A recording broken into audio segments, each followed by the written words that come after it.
بسم اللہ الرحمن الرحیم۔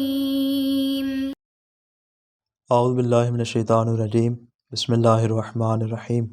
عزیز طلبہ کرام، آج ہم المنطق المدفرسہ دوم کا سبق نمبر 123 پڑھنے جا رہے ہیں، اور آج انشاءاللہ شبہ کے حل کے پہلے حصے کو آپ کے سامنے تفصیل سے بیان کریں گے۔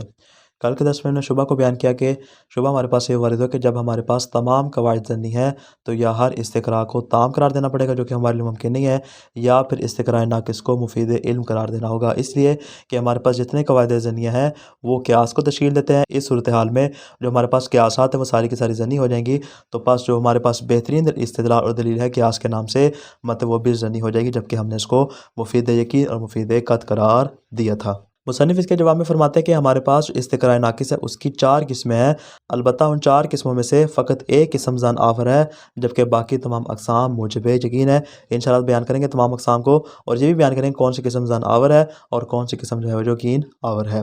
سب سے پہلے بیان کرتے ہیں پہلی قسم کو۔ فرماتے ہیں پہلی قسم کیا ہے کہ استقراء ناقص کے جس کا مبنا صرف مشاہدہ اور دیکھنا ہو۔ ہم چند ایک جزیات کو دیکھتے ہیں، ان کا مشاہدہ کرتے ہیں، اور ان کا مشاہدہ کر کے ہم کیا کرتے ہیں، باقی تمام کے اوپر حکم کلی کو بیان کر دیتے ہیں۔ یعنی جو مستقری ہوتا ہے، استقراء کرنے والا ہوتا ہے، چند جزیات کو دیکھ کے حکم کلی لگا دیتے ہیں۔ جیسے کہ ہم نے مثال پیش کی تھی کہ بعض جانوروں کو دیکھ کر کیا کرتا ہے، سب کے اوپر اس بات کا حکم لگاتا ہے کہ جو بھی جگالی کرتا ہے وہ اپنے نیچے والے جبڑے کو ہلاتا ہے، یا بعض علاقوں کو دیکھ کر سب علاقوں پر اس بات کا حکم لگاتا ہے کہ ساری کی ساری آبادی مسلمانوں کی آبادی۔ فرماتے ہیں یہاں پہ کیا ہے کہ فقط اس نے مشاہدہ کیا ہے چند ایک جزیات کا، در حالانکہ اس نے ساری کی ساری جزیات کا مشاہدہ نہیں کیا، فقط چند ایک کا مشاہدہ کر کے اس نے ان پر حکم کلی کو لگا دیا ہے۔ فرماتے ہیں اس طرح کا استقراء کہ جس کی بنیاد صرف اور صرف مشاہدہ ہے، پس یہ موجب نقض ہے، اور یہ استقراء باطل ہو سکتا ہے۔ وہ کس طرح؟ اس طرح کے فرماتے ہیں جو دوسرے باقی حیوانات ہیں، شاید ان حیوانات میں سے کوئی نہ ہو، یا مسلم آبادی میں چند گھر ایسے ہوں جو اس حکم کی خلاف ورزی کرتے ہیں۔ مثال کے طور پہ چند گھر جو وہ کافروں کے اس میں موجود ہوں، یا مثال کے طور پہ چند حیوانات ہیں، جیسے ہم نے مثال پیش کی تھی مگرمچھ کی کہ وہ اپنے اوپر والے جبڑے کو ہلاتا ہے۔ فرماتے ہیں ممکن ہے کہ دیگر جزئیات میں یہ والا حکم موجود نہ ہو جس کو ہم یہاں پہ بطور کلی کے ثابت کریں، بس اس طرح کی جو استقراء ہوتی ہے موجب نقص ہوتی ہے، اس کو باطل قرار دیا جا سکتا ہے۔ مصنف فرماتے ہیں یہ جو منطقی جو متقدمین ہیں، یہ جو فرماتے ہیں کہ استقراء موجب ظن ہے، مطلب اس سے ان کی مراد یہی والی قسم ہے کہ جہاں پہ فقط مشاہدہ کرتے ہیں چند جزیات کا، 1000 میں سے ہم فقط 100 یا 200 افراد کا مطالعہ کر کے 1000 افراد کے اوپر حکم لگاتے ہیں۔ فرماتے ہیں یہ والی موجب ظن ہے، کیوں؟ اس لیے کہ اس میں نقص کا احتمال پایا جاتا ہے، ہو سکتا ہے کہ باقی افراد میں حکم موجود نہ ہو اور ان میں اس حکم کو باطل قرار دے دیا جائے۔ مطلب پاس جو متقدمین کی مراد ہے وہ یہ پہلی والی قسم ہے، البتہ جو بعد میں 3 اقسام بیان کریں گے فرماتے ہیں ان میں سے کوئی بھی قسم اس کے اندر شامل نہیں ہوگی، بلکہ وہ ساری کی ساری موجب یقین ہوگی۔ یہ ہوگی پہلی قسم کہ جس کو ہم موجب ظن قرار دیتے ہیں۔ دوسری قسم کیا ہے؟ مطلب دوسری قسم ہے جہاں پر استقراء ناقص کا مبنا 2 ایسے امر ہو کہ ان میں سے ایک بعض جزیات کا مشاہدہ ہو اور دوسرا اس کی تعلیل اور علت ہو۔ یعنی ایک میں ہم کیا کرتے ہیں، مشاہدہ کرتے ہیں، اور دوسرے امر میں کیا کرتے ہیں، اس کی تعلیل اور علت بیان کرتے ہیں۔ یعنی کیا مطلب؟ یعنی مستقری حکم لگاتا ہے کہ فلاں فرد فلاں صفت رکھتا ہے، پس وہ اس وصف کے بارے میں، اس صفت کے بارے میں، اس خصوصیت کے بارے میں تحقیق اور جستجو کرتا ہے، اور یہ نتیجہ اخذ کرتا ہے کہ فلاں فرد میں جو خصوصیت پائی جاتی ہے اس کی علت یہ ہے، یعنی وہ اس وصف کی علیت کو معلوم کر لیتا ہے۔ پس فرماتے اس صورت میں استقراء ناقص کا جو حکم ہوگا وہ قطعی اور جزمی ہوگا۔ کیوں؟ اس لیے کہ علت اپنے معلول سے تخلف نہیں کر سکتی۔ پس فرماتے جب یہ علت موجود ہوگی تو اس کا مطلب کیا، حکم سارے کے سارے افراد کے لیے ثابت ہوگا۔ تو یہ والی علت فرماتے جس فرد کے اندر موجود ہوگی اور وہ اس خصوصیت کا حامل ہوگا اس کے لیے حکم کلی ثابت ہو جائے گا۔ اس طرح کی استقراء موجب قطع اور موجب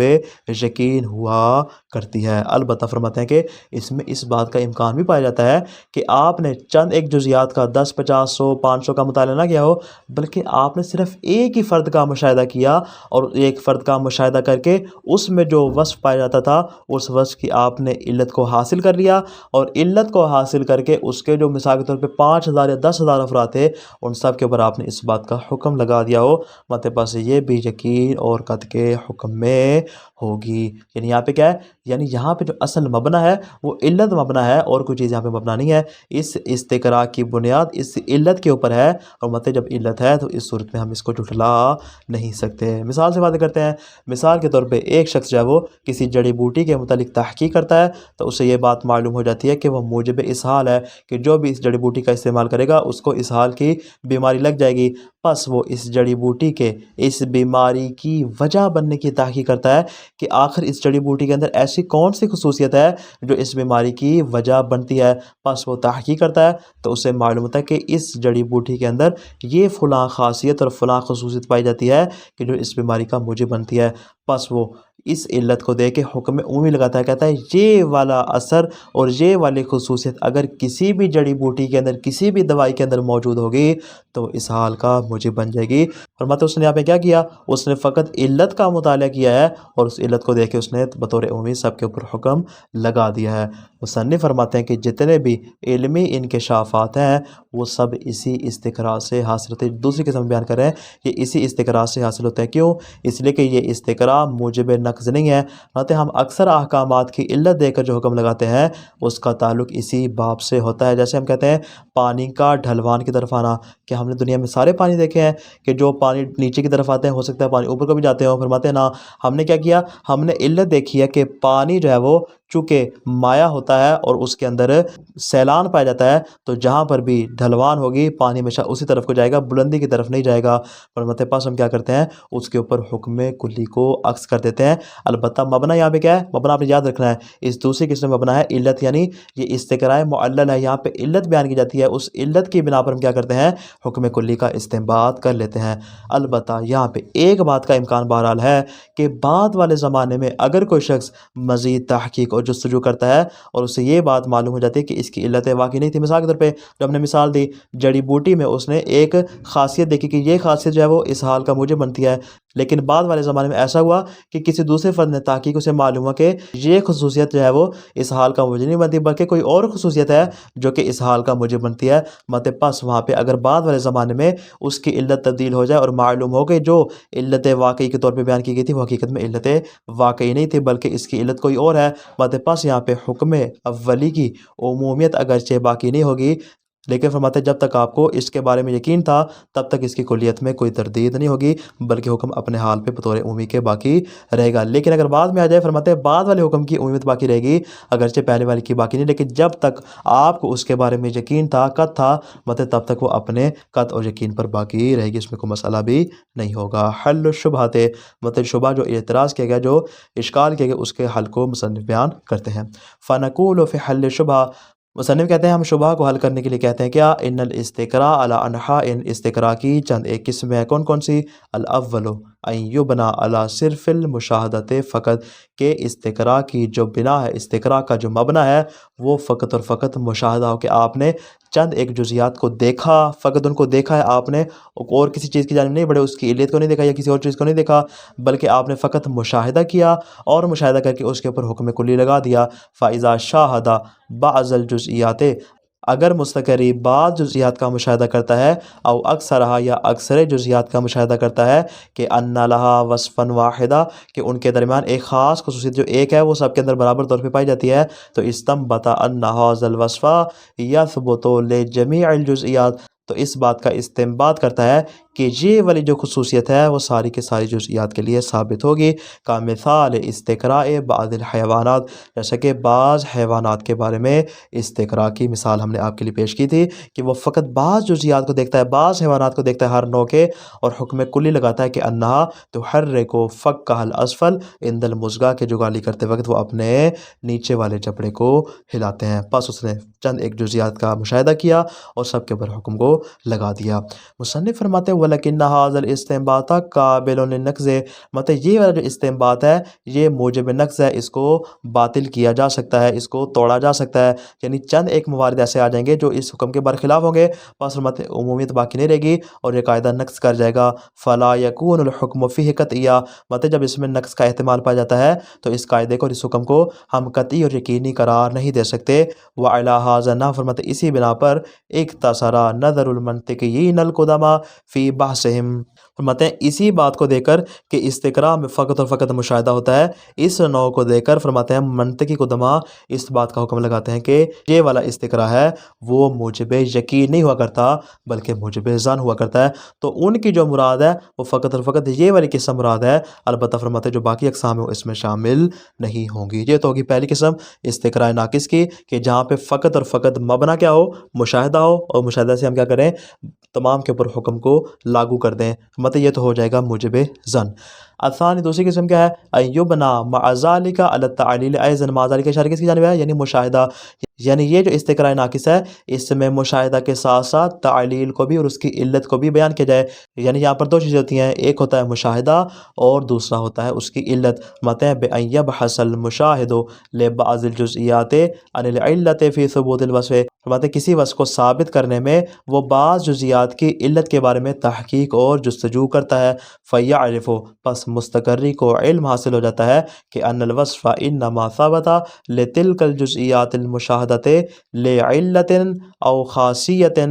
فرماتے ہیں وہ اس بات کا علم حاصل کر لیتا ہے کہ یہ والی جو صفت ان بعض جزئیات کے لیے ثابت ہے مطلب اس کی ایک خاص علت ہے یا یہ خاصیت اس میں پائی جاتی ہے کہ موجودتن فی نوعہا، ایسا وصف اور ایسی علت اور ایسی خاصیت جو کہ اس کے سارے افراد میں پائی جاتی ہے۔ پس جہاں پر بھی یہ علت موجود ہوگی مطلب اس کے لیے حکم بطور کلی ثابت ہو جائے گا۔ ولا شبہتا، مصنف فرماتے ہیں اس میں کوئی شک نہیں ہے بلکہ سب کا اتفاق ہے۔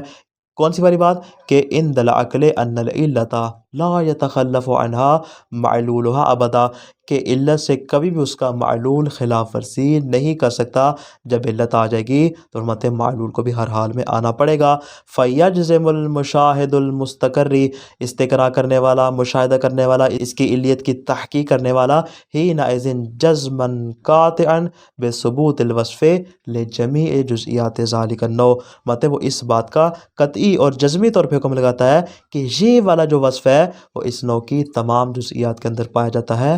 وَإِن لَمْ يُشَاهِدْهَا، اگرچہ اس نے اس کا مشاہدہ نہیں کیا، یعنی اس میں ضروری نہیں کہ آپ سارے کے سارے افراد کا مشاہدہ کریں یا چند ایک افراد کا مشاہدہ کریں، بلکہ فرماتے ہیں آپ افراد میں سے کسی ایک کا بھی کر لیں مطلب وہ بھی آپ کے لیے کافی ہوگا۔ کیوں؟ اس لیے کہ آپ وہاں پہ خود مشاہدہ کو مبنا قرار نہیں دے رہے بلکہ مشاہدے کے ساتھ ساتھ اس کی علیت کو دیکھ رہے ہیں، تو جہاں پہ علیت آ جائے گی فرماتے ہیں وہاں پہ حکم بطور کلی کے ثابت ہو جائے گا۔ مثال کما اذا شاہد الباحث ان بعض العقاقیر یؤثر الاسہال، مطلب کہ باعث کرنے والا مستقری جو ہے وہ اس بات کا استقراء کرتا ہے کہ بعض جڑی بوٹیاں ایسی ہیں جو کہ اسہال کا موجب بنتی ہیں، فبحث عن علت ھذا التاثیر، پس وہ اس تاثیر کی علت کے بارے میں بحث اور جستجو کرتا ہے، وحلل ذلک الشیء الی عناصر، اور اس کے عناصر میں سے کسی ایک چیز کے ذریعے اس کا حل تلاش کر لیتا ہے، اس کو معلوم ہوتا ہے کہ اس میں یہ والا عنصر پایا جاتا ہے، یہ والی خصوصیت پائی جاتی ہے جو کہ اسہال کا موجب بنتی ہے، فعرف تاثیرها فی الجسم الاسہال فی الاحوال الاعتیادیہ،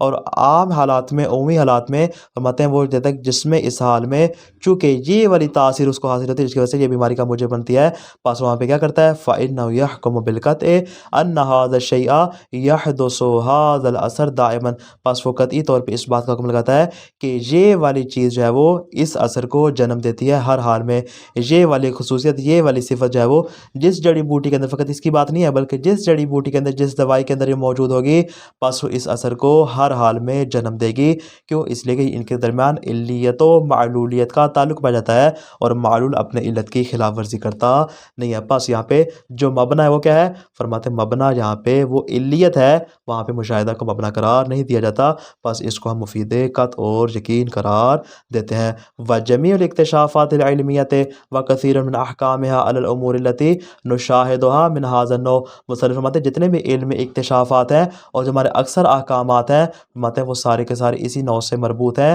البتہ ولیست هذه الاحکام قابلۃ للنقض، فرماتے ہیں جتنے بھی احکام ہیں یہ موجب نقض نہیں ہوتے، فلذلک تکون قطعیہ، اسی بنا پر فرماتے ہیں ان کو قطعی قرار دیا جاتا ہے۔ مثال کا حکمنا بان الماء ينحدر من المکان العالی، ہم اس بات کا حکم لگاتے ہیں کہ پانی ہمیشہ بلند مکان سے نیچے والی جگہ کی جانب آتا ہے، فإنا لا نشک فیہ، فرماتے ہیں ہم میں سے کسی کو بھی شک نہیں ہے، مع ان لم نشاہد من جزئیات جزیات ہی الا اقل القلیل، فرماتے ہیں ہم نے اس کی جزیات میں سے سوائے چند ایک موارد کے سب کا مطالعہ نہیں کیا۔ دنیا کے اندر فرماتے ہیں کہ خشکی سے زیادہ پانی کی مقدار موجود ہے، لیکن دنیا میں جا کے فرماتے ہیں ہم نے ہر ایک جزئی کا مطالعہ نہیں کیا، بلکہ ہم نے کیا کیا، ہم نے اس کی علت دریافت کر لی۔ جب ہمیں علت معلوم ہوگی مطلب ہم نے یہاں پہ حکم بطور قطعی کے لگا دیا، چاہے ہم اس جزئی کا مشاہدہ نہ بھی کریں۔ وما ذلک الا لان عرفنا السر فی ھذا الانحدار، فرماتے ہیں کہ یہاں پہ جو بنیادی وجہ ہے وہ مشاہدہ نہیں ہے، وہ فقط یہ ہے کہ ہم نے اس انحدار کی علت کو اور اس کی وجہ کو جان لیا ہے کہ پانی جو چونکہ سیلان رکھتا ہے اور سیلان ہمیشہ ڈھلوان کی جانب آتا ہے، بلندی کی جانب نہیں جاتا، اس بنا پر فرماتے ہیں ہم یہاں پہ اس کا حکم کلی لگا دیتے ہیں۔ البتہ نعم اذن کشف الباحث خطأ ما حسبہ انہ الا، مت اگر باعث کے لیے اور مستقری کو معلوم ہو جائے کہ میں نے جس چیز کو علت قرار دیا تھا وہ حقیقت میں علت نہیں تھی، وَأَنَّ لِلْوَصْفِ عِلَّةٌ أُخْرَى، اور اس کی جو علت ہے کہ وہ کوئی اور چیز ہے، مت فلا بد ان يتغیر حکمہ وعلمہ، مت وہاں پہ علم بھی تبدیل ہو جائے گا، حکم بھی تبدیل ہو جائے گا۔ جو پہلے والا تھا وہ اپنے حال پر یقینی تھا، اب جب حکم تبدیل ہو جائے گا تو دوسرے والا حکم کیا ہے، قطعی اور یقینی ہو جائے گا، اس میں کوئی مسئلہ نہیں ہوگا۔ تو خلاصہ کیا ہوا آج کے درس کا، بیان کردہ شعبہ کے حال میں مصنف فرماتے ہیں کہ استقراء ناقص کی 4 قسمیں ہیں، ان 4 قسموں میں سے ایک موجب ظن ہے، جبکہ باقی 3 اقسام موجب یقین ہے۔ پہلی قسم کیا ہے کہ چند جزیات کا صرف مشاہدہ کرنا اور تمام کے افراد کے اوپر حکم لگا دینا۔ اس قسم کو ذانور کہا جاتا ہے، کیوں؟ اس لیے کہ ممکن ہے کہ جن جزیات کا آپ نے مشاہدہ نہ کیا ہو ان میں حکم مختلف ہو۔ قدماء جو استقراء ناقص کو مفید ظن کہتے ہیں تو ان کی مراد فقط و فقط یہ قسم اول ہے۔ دوسری قسم کیا ہے کہ چند جزیات کا مشاہدہ کرنا اور ان کی علت کی تحقیق کرنا، یہ قسم مفید علم ہے، کیوں؟ علت معلول سے تخلف نہیں کر سکتی۔ اکثر علم میں اکتشافات فرماتے اسی باب سے ہیں کہ ان میں علت کو دیکھ کر ہمیشہ حکم کلی لگایا جاتا ہے، پس یہاں پہ ہمیشہ یہ مفید علم ہوگا، پہلی قسم کی طرح مفید ظن نہیں ہوگا۔ والسلام علیکم ورحمۃ اللہ وبرکاتہ۔